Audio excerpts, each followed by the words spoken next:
बिस्मिल्लाहिर्रहमानिर्रहीम। अस्सलाम वालेकुम। मैं डॉक्टर शाहिद रज़ा आपको वेलकम कहता हूँ। उम्मीद है आप खैरियत से होंगे। रिसर्च का टॉपिक डिस्कस करेंगे आज के इस वीडियो लेक्चर में, और वो है understanding research problem. Research problem को समझेंगे। रिसर्च प्रॉब्लम क्या होता है, एक अच्छा रिसर्च प्रॉब्लम किसे कहते हैं, इसकी ज़रूरत और अहमियत क्या है रिसर्च में, कैसे इसको बनाया जाता है, इसके हवाले से डिस्कशन करेंगे आज इस लेक्चर में। इसको शुरू करते हैं। सबसे पहले इसका कंसेप्ट मैं आपसे शेयर करना चाहता हूँ कि रिसर्च प्रॉब्लम क्या है। रिसर्च प्रॉब्लम एक स्पेसिफिक इशू होता है, एक डिफ़िकल्टी होती है, एक गैप होता है, या एक चैलेंज हो सकता है। ख़ास तौर पर हम इसको लिंक करेंगे टीचिंग लर्निंग के हवाले से। जो रिसर्चर चाहता है कि उसके बारे में स्टडी करे, उसके ऊपर काम करे, तो जब तक क्लियर प्रॉब्लम नहीं होगा रिसर्च प्रॉब्लम रिसर्चर के पास, तो वो रिसर्च को स्टार्ट नहीं कर सकता। और अगर रिसर्च स्टार्ट कर भी लेता है विदाउट क्लियर रिसर्च प्रॉब्लम, तो जो सॉल्यूशन है, जो कंक्लूजन है, जो मसले का हल वो निकालना चाहता है, वो नहीं हो सकेगा जब तक उसके पास क्लियर रिसर्च प्रॉब्लम की अंडरस्टैंडिंग जो है वो नहीं होगी। तो इसलिए रिसर्च प्रॉब्लम एक बुनियादी हैसियत रखता है किसी भी रिसर्च के हवाले से। अगर कोई रिसर्चर अपना रिसर्च प्रॉब्लम सही तौर पर डिज़ाइन कर लेता है, सही बना लेता है, तो उसकी रिसर्च जो है आगे बेहतरीन तरह से वो कर सकता है, आगे बढ़ सकती है। Sources of research problem specially related to teaching learning. कौन कौन से सोर्सेज हैं जहाँ से रिसर्च प्रॉब्लम लिया जा सकता है। सबसे पहले तो टीचिंग लर्निंग की बात हम कर रहे हैं, तो इसमें क्लासरूम एक्सपीरियंस है कि एक टीचर फेस कर रहा होता है बहुत सारे प्रैक्टिकल इश्यूज़ क्लासरूम सिचुएशन में, उस एनवायरनमेंट में, उस अदारे में, तो उससे रिसर्च प्रॉब्लम जो है वो ले सकता है। दूसरा, एग्जिस्टिंग लिटरेचर, जो लिटरेचर मौजूद है उसको स्टडी किया जा सकता है कि पहले रिसर्चेस जो हुई हैं वो किस नौइयत की हैं, किस रिसर्चर ने किस तरह की रिसर्च की है, और पास्ट स्टडीज़ जो है वो पढ़ी जाती हैं। फिर उसमें रिसर्च गैप तलाश किया जाता है कि रिसर्च गैप कहाँ पे है, जिसके ऊपर काम करना अभी बाकी है या काम नहीं हो सका, तो उस रिसर्च गैप को आइडेंटिफाई किया जाता है और फिर वहाँ से रिसर्च प्रॉब्लम जो है वो जनरेट किया जाता है। तीसरा जो है वो है थेरीज़, डिफरेंट थेरीज़ जो आप पढ़ते हैं, वहाँ से भी प्रॉब्लम जो है वो लिए जा सकते हैं। थेरीज़ को टेस्ट करते हैं, थेरीज़ को इसकी एप्लीकेशन करते हैं, अप्लाई करते हैं, तो वहाँ से भी रिसर्च प्रॉब्लम जो है वो जनरेट किया जा सकता है। जैसे प्याजे की कॉग्निटिव स्टेजेस हैं, या लेव वेगोस्की है, या बंदूरा है, इसी तरीके से वाटसन की हैं, स्किनर की हैं, पेवलोव की हैं। तो ये डिफरेंट जो थेरीज़ हैं, इसकी जो एप्लीकेशन है उससे भी आप रिसर्च प्रॉब्लम जो है वो ले सकते हैं। इसी तरीके से सोशल एंड इंस्टीट्यूशनल डिमांड्स होती हैं बाज़ औक़ात, तो उससे भी रिसर्च प्रॉब्लम जनरेट किया जा सकता है। मुख्तलिफ पॉलिसीज़ हैं जो हाईलाइट करती हैं सर्टेन इश्यूज़, तो वहाँ से भी आप रिसर्च प्रॉब्लम जो है वो ले सकते हैं। आपका अपना पर्सनल एक्सपीरियंस भी हो सकता है, वहाँ से भी आप ले सकते हैं। तो ये कुछ सोर्सेस थे जो हम डिस्कस कर रहे थे। अब हम बात करेंगे कि कैरेक्टरिस्टिक्स क्या हैं गुड रिसर्च प्रॉब्लम की। एक अच्छा रिसर्च प्रॉब्लम सिलेक्ट करने के हवाले से खुसूसियात कौन सी हैं।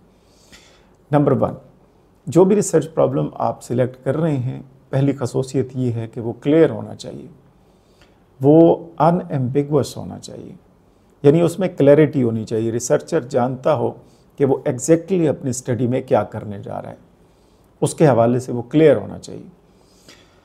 दूसरा, वो रिसर्चेबल होना चाहिए। ऐसा प्रॉब्लम होना चाहिए कि जिस पर रिसर्च की जा सके, रिसर्चेबल होना चाहिए, जिसके हवाले से आप प्रॉपर डाटा कलेक्ट कर सकें, आपके पास रिसोर्सेज होने चाहिए, तो रिसर्चेबल होना चाहिए। थर्ड, रेलेवेंट होना चाहिए। वो जो भी आप काम करना चाह रहे हैं, वो आपका जो इश्यू है, जो आप काम करना चाहते हैं, उसके साथ रेलेवेंसी होनी चाहिए, रेलेवेंट होना चाहिए। नंबर नेक्स्ट है कि वो फिजिबल होना चाहिए।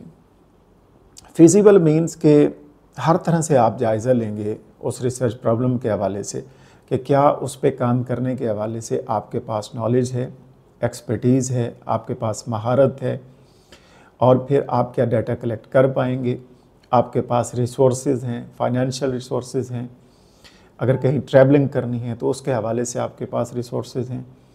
तो ये सारी चीज़ें आप देखेंगे। तो फिजिबिलिटी रिपोर्ट जिसे कहते हैं कि आप देखेंगे, ये सारी चीज़ें जायज़ा लेंगे कि वो फिजिबल है या नहीं है, उस पर काम हो सकता है या नहीं हो सकता, अवेलेबल टाइम भी आपके पास है या नहीं है। जो आपके पास टाइम है रिसर्च करने का, उसके अंदर ये रिसर्च प्रॉब्लम जो है वो कंप्लीट भी हो पाएगा, इसके ऊपर रिसर्च या नहीं हो पाएगी, तो फिजिबल है या नहीं। नंबर नेक्स्ट है कि वो एथिकल भी होना चाहिए। एथिकल होना बहुत ज़रूरी है। ऐसा रिसर्च प्रॉब्लम नहीं होना चाहिए कि जिसके बारे में कहीं ऐसा ना हो कि आप अपने पार्टिसिपेंट को तकलीफ़ पहुंचाएं, हार्म पहुंचाएं, या विदाउट कंसेंट उनसे आप डाटा लें।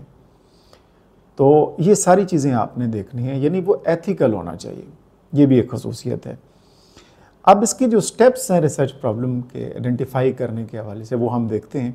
सबसे पहले तो सिचुएशन को ऑब्ज़र्व किया जाता है, यानी टीचिंग लर्निंग के हवाले से मुख्तलिफ जो डिफ़िकल्टीज़ हैं, जो इश्यूज़ हैं, उसको आइडेंटिफाई किया जाता है, देखा जाता है। फिर रिव्यू ऑफ लिटरेचर है, फिर आप लिटरेचर को पढ़ते हैं कि ऑलरेडी इसके ऊपर क्या काम हुआ है, कौन सी स्टडीज़ हुई हैं, किस तरह की हुई हैं, उसको पढ़ा जाता है।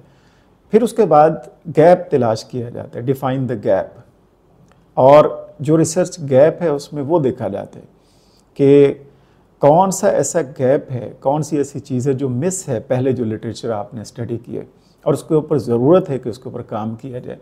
तो ये रिसर्च गैप आप तलाश करते हैं, फिर उसके ऊपर काम करते हैं। इसके बाद उसको नैरो डाउन करते हैं, नैरो द प्रॉब्लम, और फिर आप एक स्पेसिफिक प्रॉब्लम जो रिसर्चेबल हो, फिजिबल हो, एथिकल हो, तो टाइमली आप उसको कंप्लीट कर सकें, इसकी तरफ आते हैं, ये देखते हैं। और फिर आप रिसर्च क्वेश्चन या रिसर्च ऑब्जेक्टिव जो है उसको फार्मूलेट करते हैं according to your research problem. तो ये कुछ स्टेप्स हैं टू आइडेंटिफाई रिसर्च प्रॉब्लम। अब हम देखेंगे कि types of research problem in teaching learning, specially हम लिंक करके इसको देखते हैं। सबसे पहले तो डिस्क्रिप्टिव प्रॉब्लम्स हो सकते हैं, जैसे व्हाट इज़ हैपनिंग, इस वक्त क्या हो रहा है, कौन सी टीचिंग स्ट्रेटजीज़ हैं जो फॉर एग्जांपल रूरल स्कूल्स में कॉमनली इस्तेमाल हो रही हैं, तो ये डिस्क्रिप्टिव नेचर का है प्रॉब्लम। इसी तरह से कॉजल प्रॉब्लम्स भी होते हैं, जैसे व्हाई इज़ इट हैपनिंग, और इसमें देखा जाता है कि जो स्टूडेंट्स हैं वो इंटरेस्ट क्यों लूज़ कर रहे हैं, स्पेशली हम बात करें तो साइंस एक्सपेरिमेंट्स के हवाले से, तो इसको देखा जाता है। तो ये काज क्या है, कॉजल प्रॉब्लम्स हैं। फिर कंपैरेटिव प्रॉब्लम्स हो सकते हैं, जैसे विच इज़ बेटर, अब यहाँ पे कंपैरिजन आ जाएगा।